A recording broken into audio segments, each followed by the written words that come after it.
Israeli Prime Minister Benjamin Netanyahu is embroiled in yet another massive scandal of his own making, by the way. Now, in this case, the scandal involves him going after Israeli protesters, and he's being called out by someone within the Israeli government, Shin Bet to be specific. So the issue at play here is that there are Israelis within Israel who have been protesting Benjamin Netanyahu for a whole host of reasons. I mean, of course, prior to this terrible war on Gaza, he wanted to weaken the power of the Supreme Court in Israel. That led to mass protests. And then you have the family members of the hostages who desperately want a ceasefire in order to get their family members back, protesting in the streets along with their supporters. And Netanyahu's sick of it. And so he wants to squash these protests and these protesters in what has been referred to as the greatest democracy in the region. So his depravity and corruption doesn't end there. Here's what you need to know. Last month, Netanyahu moved to fire a guy by the name of Ronen Bar, citing a lack of trust. Now, Bar would have been literally the first Shin Bet leader to ever be fired in Israel. However, his dismissal was put on hold after the Israeli Supreme Court stepped in and blocked his firing. And then yesterday, Bar published an affidavit alleging that Prime Minister Netanyahu allegedly placed his own interests over the state of Israel, but Bar refused to help him do so. So, for example, on several occasions, Netanyahu wanted Bar to sign an opinion that would halt the prime minister's corruption trial. And that's something that we've talked about a little bit on this show before. I mean, one of the incentives that Netanyahu has had in continuing the bloodshed in Gaza and the West Bank is that as long as this war goes on, he's hoping that he can hold off on being prosecuted on these corruption charges. And now we're learning he was trying to get the head of the Shin Bet to sign some opinion indicating that, there's no reason that this corruption trial should move forward. It should be halted. Netanyahu also told Bar that in the event of a constitutional crisis, Bar had to be loyal to him and not the court of law. And finally, Netanyahu even instructed Bar to go after Israeli protesters. So Bar said Netanyahu had told him on more than one occasion that he expected Shin Bet to take action against Israelis involved in anti-government demonstrations with a particular focus on monitoring the protests' financial backers. Jake, that sounds real familiar. We hear a lot about how Americans who protest against Israel's war on Gaza are funded by all sorts of nefarious figures and foreign governments and terrorist groups, even though there's no evidence of that. And now Netanyahu is using the same tactics against Israelis, his own people. That's how depraved and corrupt and disgusting this man is. Yes, and one of the charges against him is that his advisors might have taken money from the government of Qatar to do positive propaganda on behalf of Qatar within Israel, and Shin Bet and Israelis are, outraged by that idea. Good, that's great. I'm thrilled that they're outraged by that idea, but it is deeply ironic that people in Israel are outraged that a foreign government would do propaganda in another country. I mean, what are you guys doing over here? There's overwhelming Israeli propaganda here. Who do we arrest to make that stop? But overall, look, this is the upside of Israel, is that they still have a threadbare democracy. I mean, obviously only for the Israelis.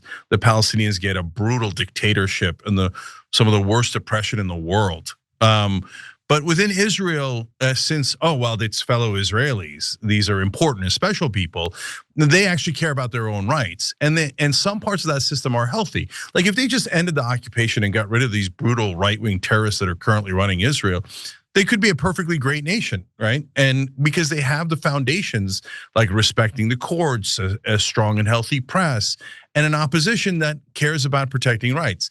But if they give away their rights, as by the way, as happened in Turkey, and I think that Larry Tribe, a Harvard law professor, talking about that, and he mentioned, he was talking about here in America, but it also applies to Israel, as happened in Turkey, as happened in Germany. So I hope that the Israeli people still have enough fight in them, at least when they're protecting their own interests, that they not give away their rights to this despotic madman Netanyahu, because his thirst for power isn't just to brutalize Palestinians and nearby Arabs and take their land.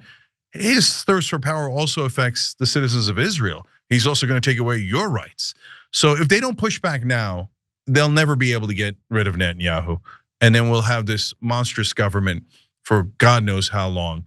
But I've seen this movie many, many times, yes, including in Turkey and in Russia, where they slowly take away rights, but there's a critical couple of crossing of the Rubicon moments. And this is one of those moments. If Netanyahu can fire the head of Shin Bet and end the investigations of corruption against himself, then that's it. Even within Israel, democracy is lost. Well, luckily, Netanyahu was unable to weaken the Israeli Supreme Court, but had he done so, there was some likelihood that the Supreme Court would not have been able to block Netanyahu's decision to try to oust Ronen Bar from his post. And by the way, Bar says the following: I was required to provide details regarding the identities of Israeli citizens, protest activists, and was expected to monitor protest financiers. And by the way, I mean, I just want to draw some parallels to the United States and bring up an argument I've been making quite a bit on the show lately as it pertains to due process. When American citizens begin to advocate for the erosion of due process under this assumption that it's totally okay to do that because it's only going to impact non-citizens of this country, they're really harming themselves, because these same tactics will in fact be utilized against Americans as well, against citizens as well. And so you're seeing the same behavior, the same attacks that Netanyahu has used to target protesters here in the United States. Now he's using those same tactics against his own people in Israel. So it's just something to keep in mind. When you start making excuses or engage in apologia for this type of disgusting anti-democratic behavior, you should expect that to boomerang right back to you. Now, Bar refused those requests, thankfully so, and that's the reason why Netanyahu wanted to oust him. But the timing of Bar's firing is also a little suspicious. For one, the Shin Bet had recently released that report listing how its own failures led to the events of October 7th. And in that report, they also cite the mistakes made by Benjamin Netanyahu in the lead up to the October 7th attacks. And what's even fishier is that the Shin Bet, along with Israeli forces, have been investigating and recently arrested 2 of Netanyahu's aides. This is what you were referencing earlier, Cenk, in connection to improper payments with the country of Qatar. And then an Israeli businessman recently told Israel's public broadcaster that he transferred money to the other Netanyahu aide, Eli Feldstein, on behalf of a US lobbyist working for Qatar. Now, Feldstein is also accused of leaking classified intelligence documents. I mean, it's just a total mess, right? He's got his aides who are in trouble. He doesn't like the fact that he's being criticized in this report that was put out by the Shin Bet.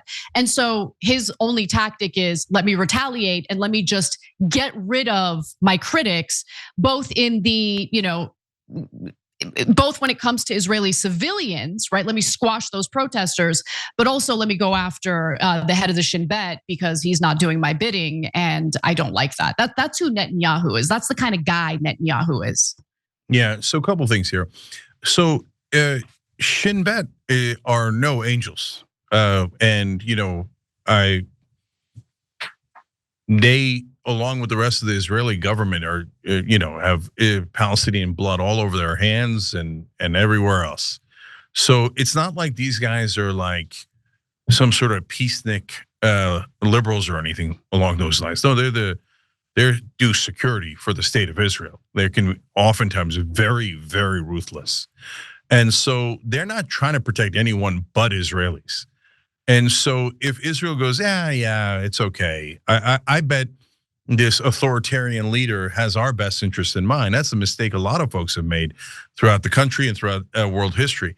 And so if they keep going in this direction, eventually Netanyahu will start treating the Israelis like they're Palestinians, because he doesn't really care about anyone. It's not like he's like, oh my God, other people are sacred. Only Netanyahu is sacred. And you can tell because he's systematically destroying not just Gaza, not just the brutal occupation of the West Bank, but he's systematically destroying his own democracy within Israel. And that's how all these authoritarian leaders are. It's so hard for the rest of us to grasp that these people were born with no empathy. So that's why whether it's Trump, Putin, Netanyahu, Erdogan, you keep waiting for them to have a human moment and go, oh my God, oh, that's a fellow Israeli, that's a fellow Turk, fellow Russian, I really care about them. No, they don't. They only care about themselves. They have no ability to empathize with anyone. In fact, we're asking a poll in the live chat, check out the show live, obviously 6 to 8 p.m. every weekday, and be part of it. And so we were asking, who's more authoritarian, Trump or Netanyahu? And last I checked, it was 50-50. And look, it doesn't get worse than Netanyahu, so I guess I would vote Netanyahu. But who's more corrupt?